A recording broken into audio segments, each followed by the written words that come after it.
Gabay sa musika ang bawat pag-indak at level up na performances ng mga mag-aaral na ito mula sa bayan ng Villasis, Pangasinan. Suot ang makukulay at hitik sa palamuting mga costume, pasiklaban ng bawat grupo sa isang creative dance competition at cheer dance competition para sa selebrasyon ngayong taon ng Talong Festival 2025. Hindi pa man nagsisimula ang kompetisyon pero ramdam na excitement ng mga bata dito sa auditorium. Taon-taon, pasiklaban nga ang mga mag-aaral sa bayan hindi lamang upang manalo kundi pati na rin magbigay ng kasiyahan sa mga residente at mga bisita. Taon-taon nga ring nagbabago ang tema ng kompetisyon para magbigay ng mas matinding excitement sa mga spectators kada festival dito sa bayan ng Villasis. Actually, sobrang hirap kasi pinaghandaan lahat ng mga bata yung kanilang performances. Very close lang po yung score ng mga nanalo. Super galing ang mga taga-Villasis. Ngayong taon, Creative Asian Dance ang tema ng kompetisyon para sa mga mag-aaral ng elementarya. Tuloy-tuloy lang po ang maganda pong nangyayari sa bayan ng Villasis. Mabuhay po ang Talong Festival! Samantala, isang cheer dance competition naman ang ipinalit sa dating street dance para sa mga high school students. Tagisan ng galing sa mga routines at stunts ang kanila namang ipinamalas.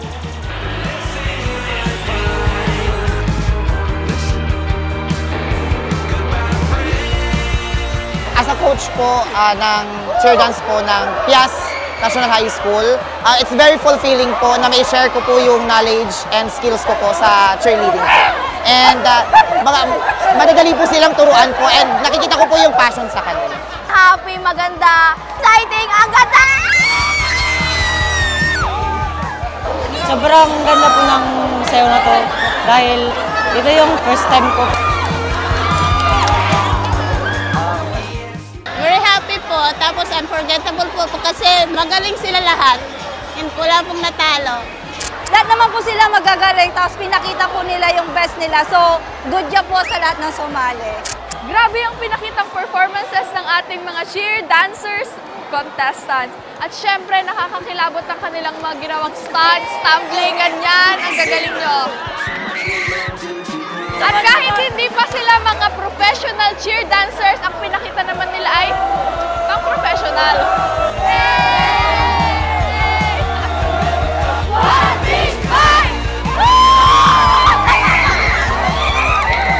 Gagaling nila! Ang Talong Festival, taon-taon nang nagpapasaya sa mga residente at mga bisita. Yung ibang activities natin ay nabago. Like dati, yung ating street dancing, napalitan ng cheer dance. Ay naku, very successful talaga. Nakita niyo ito, dami ng tao. Ito ang pinaka-highlight kasi namin, yung aming Talong Festival at makilawag sa amin. Grabe ang palakpakan at hiyawan sa loob dahil nga napakagaling naman ng ating mga performers. Very creative at para sa akin, lahat sila panalo. Ilan pa lamang ito sa napakasiglang pagdiriwang ng Talong Festival 2025. Kaya samahan niyo ko, Yana, ang inyong Jolly Traveler na tunghayan ng pista ng bayan ng Villasis dito sa Ganda Mo, Pangasinan. Simulan na ang pasala. Pumasad sa Pangasinan, balikan ang lahat na papasaya kanila. Klasin ang taglay na ganda. Siguradong mag-enjoy ka kanila. Pumasad sa Pangasinan, balikan ang lahat na papasaya kanila. Klasin ang taglay na ganda. Siguradong mag-enjoy ka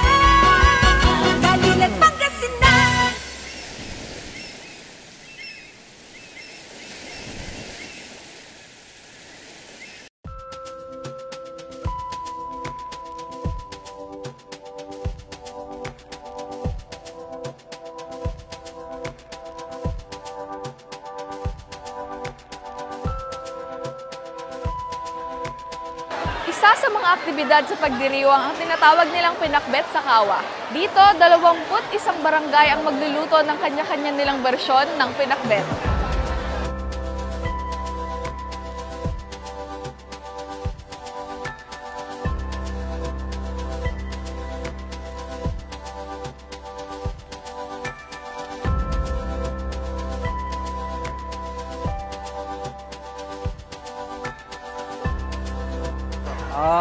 Yung pinaghandaan namin para dito sa Pinakbet Festival, maraming ingredients, may mga pasayan, may mga crabs, at saka yung karne ng baboy. Unang-una, papasalamat ako kay Mayor Nato Brinica sa patuloy na napakaganda ang ginagawa niya dito sa bayan ng Villaseis. Ganin doon po yung mga sumusuporta, ang aming pong congressman dito sa 5th District, at saka ang ating gobernador. Pinakbet ng Barangay Labit. Tikman nyo po. Mamaya pagkaluto, tikman nyo ang pinakbet ng Barangay Labit. Napakasarap!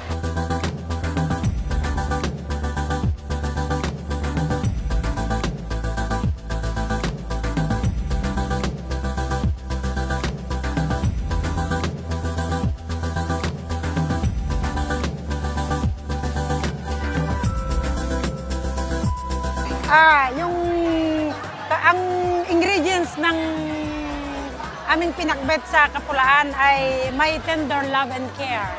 Yun ang wala sa kanila.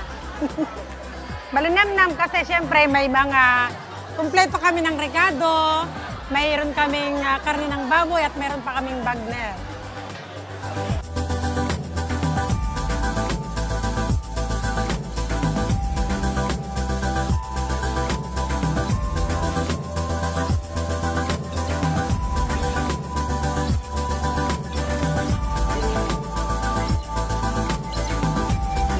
Pagkatapos, sabay-sabay itong pagsasaluhan ng mga magkakabarangay.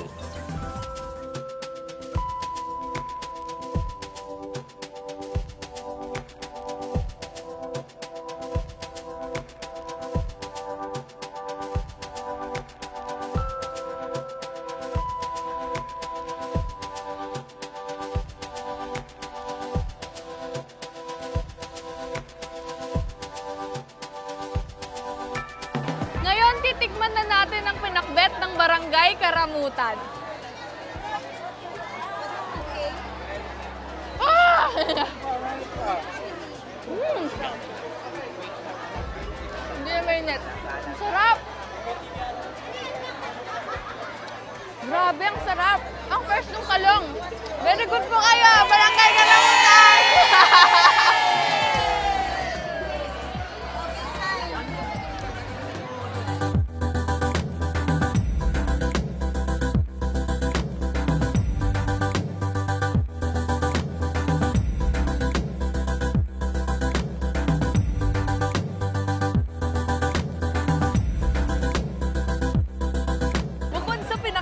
Marami pang putahe ang pwedeng haluan ng talong. Matutunghayan naman natin ang pagluluto ng ilan sa mga ito dito pa rin sa Gandamo, Pangasinan.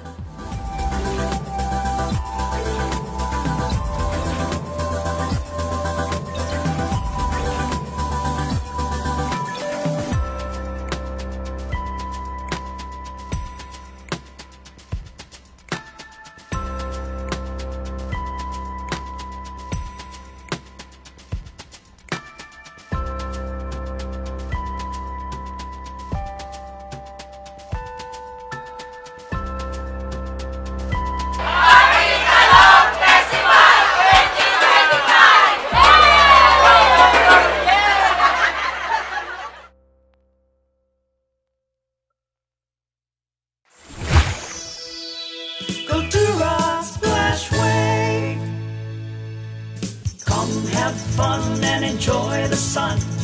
Family and friends as one. Welcome to Cultura Splash Wave, a world-class resort nestled at the foot of the mountains. Have fun with the different waves at our amazing wave pool. Be thrilled at the heart-pounding giant slides. Swim to your heart's content at the uniquely designed dolphin pool. Be a child again with your family and friends at the Water Factory. Enjoy the comforts of your home at the spacious, elegantly furnished, air-conditioned rooms. Celebrate the best times of your lives at Juliet's Legacy Hotel and Pavilion. Face your fears at our Skywalker. Relax and find your calm at our Fish Spa. Located at Cares, Pugo, La Union. Live the adventurous life with Kultura Splashway. Join us now, come on, Kultura Splashway. Kultura Splashway. Come have fun and enjoy the sun. Family and friends as one. In the waters, join us now, come on, Kultura Splashway. See you there. Kultura Splashway.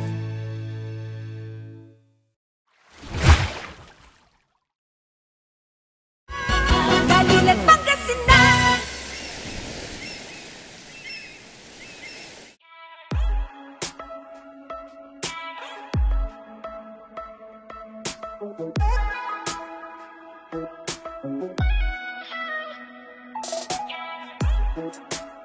Parte na nga ng hapagkainan ng mga Pinoy, ang talong. At gaya nga ng aking nabanggit, pwede itong gamitin sa paggawa ng iba't ibang putahe.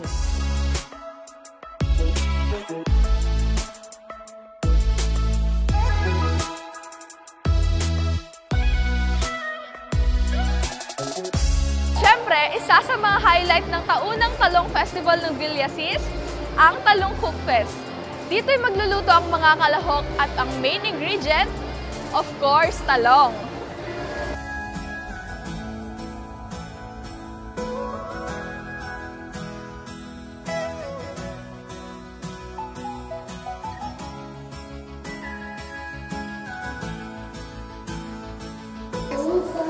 Nakaka-excite po, nakaka-nervyos, nakaka-amaze na nag-iisip kung ano yung gagawin.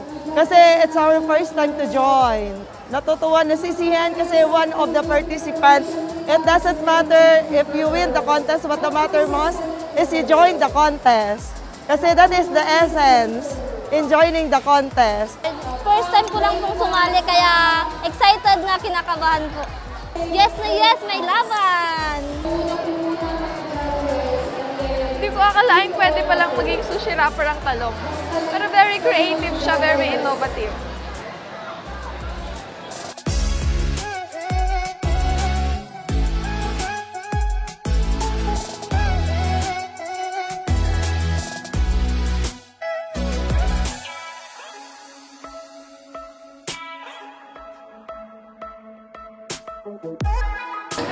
Very good.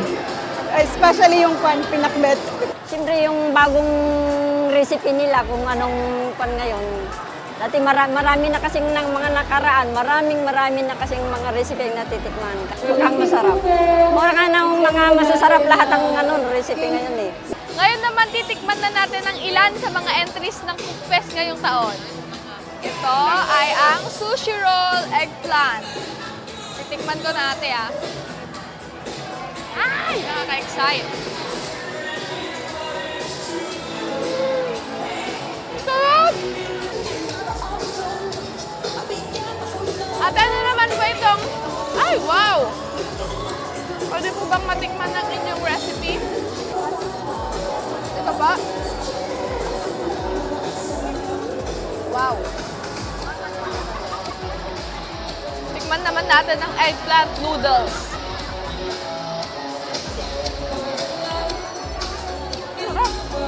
Sarap! Ang sarap lahat! Big bite!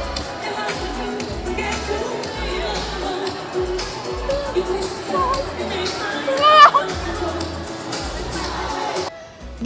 25 grupo ang mga nagpamalas ng galing sa food innovation gamit ang main ingredient na talong. Kabilang na dyan ang private at public schools, barangay health workers, at iba't ibang LGU offices.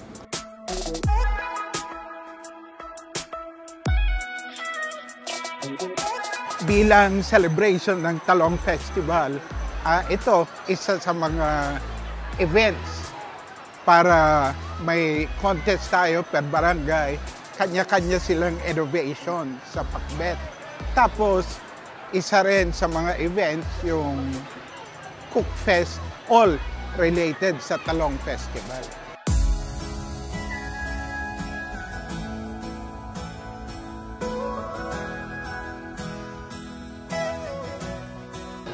At ngayon, ito ang pangbubusog ko, ang aking last bite. Ang samgyupsal talong with talong kimchi. Try natin. Wow!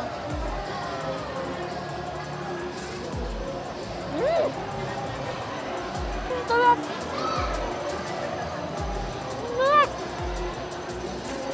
Bukod sa busog ang tiyan, mabubusog din tayo sa kasiyahan at musika. Dahil may concert din silang handog para sa mga residente at bisita.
Tuloy-tuloy pa rin ang ating pakikisaya dito sa bayan ng Villasis.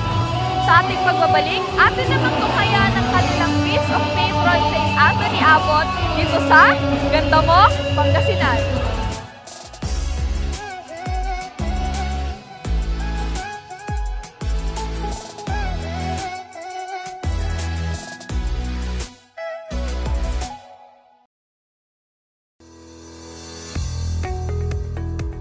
Looking for a place to stay in Baguio City? Find your calm at Hotel Supreme. A good dip at their pool.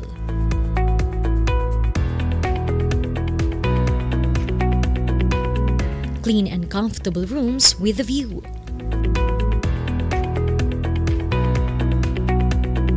Accommodating staff.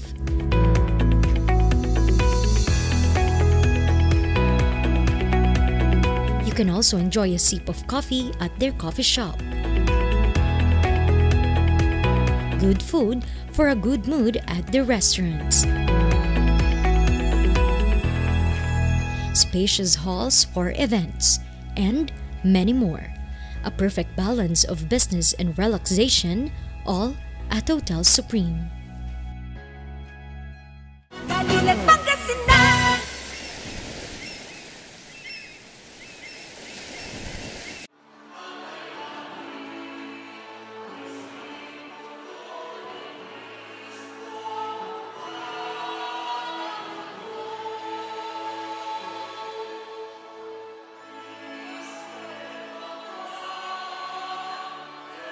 Bukod sa Talong Festival, kasabay rin ipinagdiriwang ang Feast of Patron St. Anthony Abbot.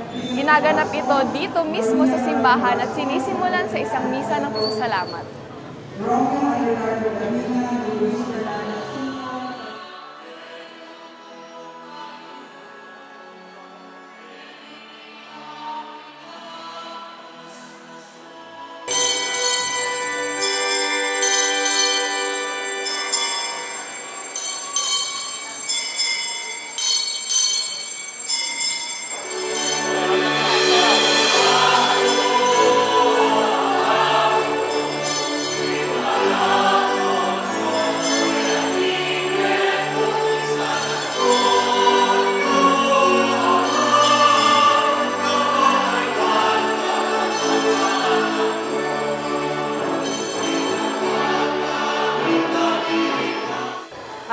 napakahalaga po kasi sa mga natatanggap pong mga blessings sa araw-araw. Napakahalaga po talaga na may pagdiwang po itong pesta ng patron po para po sa pagpapasalamat sa lahat po ng mga biyayang binigay po niya sa amin sa araw-araw at sa taon-taon po at sa panghabang buhay po.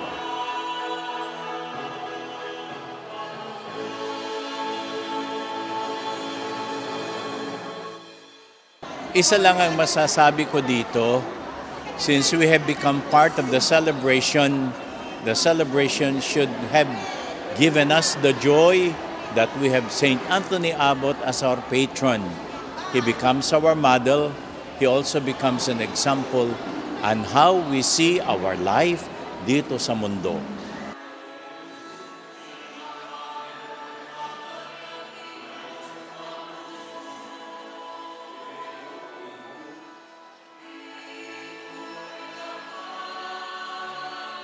Well, it is important nang nangruna ang simbahan nagbibigay siya ng patron saints hindi lang para magdebosyon kundi para gayahin ng mga deboto.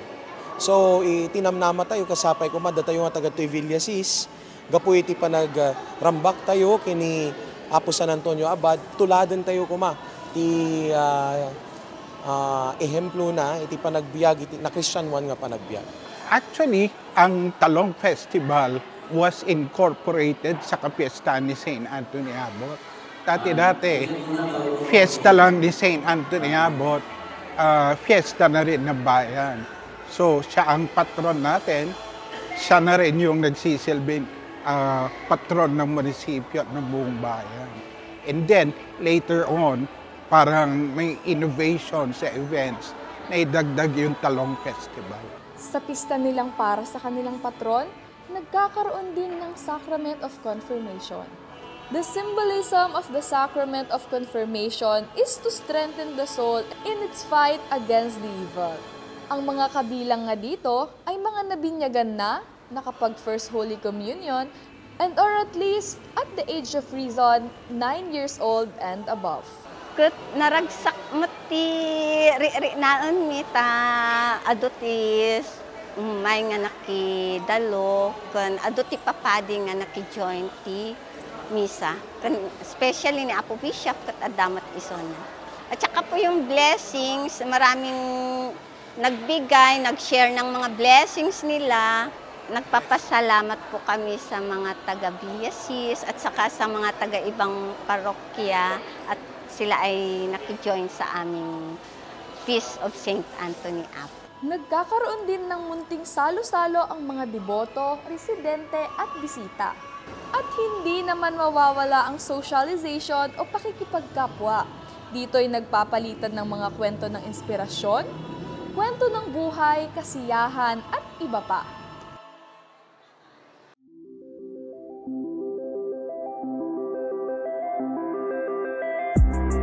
Well, first of all, the fiesta coincides with our celebration ng patron namin, which is St. Anthony Abbot. In fact, kanina, we had our mass presided by our bishop kasi nagpapakita lang na it's a Thanksgiving also. In fact, the first night, Thanksgiving yan eh.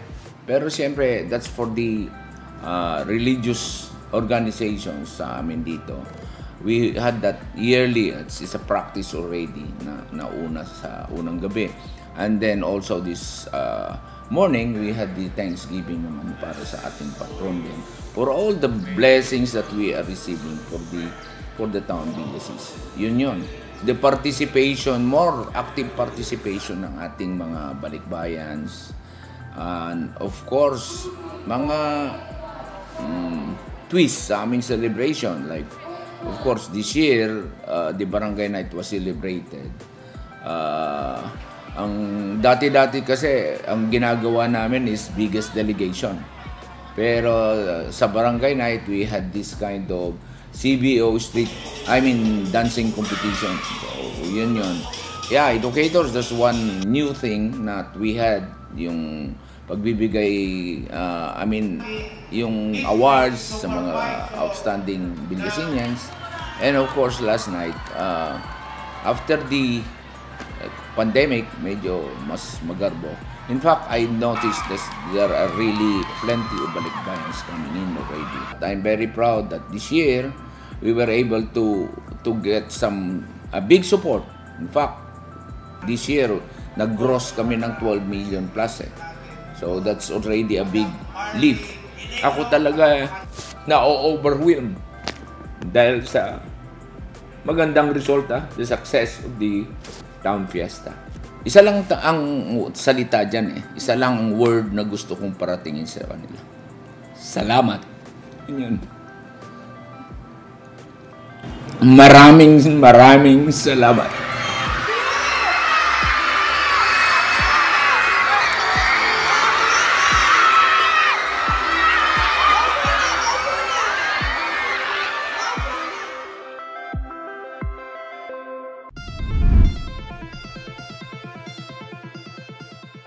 Sa ilang araw ng aking pakikisaya at pagsaksi sa kung paano ipagdiriwang ng Villasis ang kanilang pista, aking naramdaman ang kanilang pagiging isa para na rin sa isang mithiin. Simple, pero puno ng buhay. Batid sa mga ngiti ang pagiging proud ng bawat isa. Ramdam ang kanilang kagustuhang maging parte ng anumang pagdaanan ng bayan, lalo na kung tungo ito sa pag-unlad. Gaya ng talong na kayang tumayo mag-isa bilang isang putahe at pwede ring maging sangkap lamang para sa isa pang panibagong putahe, ang mga Villasinians kaya mang tumayo sa sariling mga paa, ngunit handa pa rin namang makiisa hindi lamang para makilala ang kanilang bayan, kundi para maging parte rin ng ikauunlad ng buong lalawigan. Muntimang selebrasyon para sa iba, pero dito ko naramdaman na ang pista ay hindi lang kasiyahan ng dala, kundi pag-asa at mga aral na ating dadalhin sa ating paglalakbay. Tunay ngang ganda mo, Villasis, ganda mo, Pangasinan. Returning to Villasis for the second time felt like coming home. The excitement of the people, especially because it's fiesta, was just as magical as I remembered. It was amazing to see how much the community spirit hasn't changed. One of the highlights was watching the kids in their field demonstration, so full of energy and creativity. Then, the cheerleading competition blew me away. I could hardly believe how skilled the high school students are pulling off stunts that gave me goosebumps. It was clear, Villasis is full of talent and their pride in their youth is very evident. Since it is Talong Festival, I couldn't miss out on the food. The pinakbet, as always, was on point, and I was especially excited for the Cook Fest. I got to try a variety of dishes made with eggplant, each one more delicious than the last. I was so full by the end, but it was totally worth it. Every bite was rich and satisfying. Later, I went to the concert, and it felt great to mingle with the crowd. There was this infectious happiness in the air with everyone singing along and just enjoying the moment.